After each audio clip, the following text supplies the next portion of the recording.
Very cool. Have a good one. Ed, what's your name? Carol, And what's your company's name? Okos Farm Fiber. Cool. And what are you doing?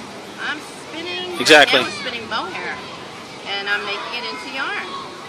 Very nice. And this was all bought straight from the sheep or the goats or the silkworm. And I wash it. It was all dirty and full of VM, which is vegetable matter.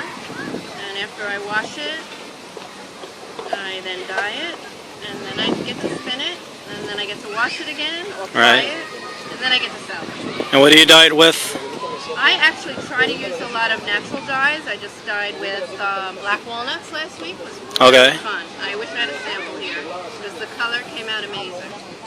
So if you're lucky and you live near a black walnut tree, this is the time of year to grab them and Cool. dye them, boil them up.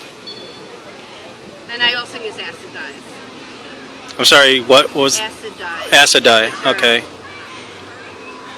You get very nice color. And you could use vegetable dyes too. If you want to use like the egg color dye.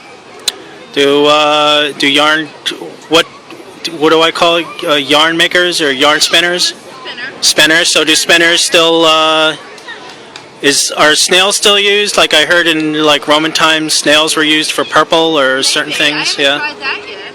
But Okay. that would be a nice choice. Yarrow is good. Indigo. Indigo. Okay. Indigo plant. There's a lot to find. I used lindenberries last year. I hope to do it again this year. I'm going upstate tomorrow, and I do have a lindenberry tree. Nice. So it'll be it's a nice purple color. Okay. Nice. Thank you very much. And where are you from? I'm from Brooklyn, born and bred. Hey. I'm a